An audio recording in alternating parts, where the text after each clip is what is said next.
તો આ તરફ સુરેન્દ્રનગર જિલ્લાના ઝીંઝુવાડા ગામના મસ્જિદ ચોકમાં હોમગાર્ડ જવાન મંગળસિંહ ઝાલા પર ફાયરિંગ કરી જીવલેણ હુમલો કરવામાં આવ્યો।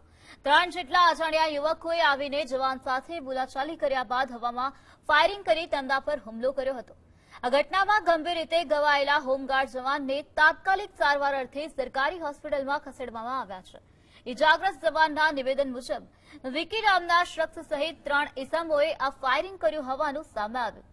જાહેર રસ્તા પર બનેલી આ ઘટનાથી વિસ્તારમાં કાયદો અને વ્યવસ્થાની પરિસ્થિતિ સામે ગંભીર સવાલો ઉભા થતા પોલીસે આરોપીઓને ઝડપી પાડવા વધુ તપાસ હાથ ધરી છે। રાત્રે 11 વાગે મારા ફરજના સ્થળ ઉપર હાજર હતો। 3 શખ્સો આવ્યા અને 3 જોડે બંદૂકો હતી અને એમને હવામાં ફાયરિંગ કર્યા। હવામાં ફાયરિંગ કરીને પાછા જતા રહ્યા। જૈન પાછા રિટર્નમાં આવ્યા અને લગભગ 11:15નો ટાઈમ હતો।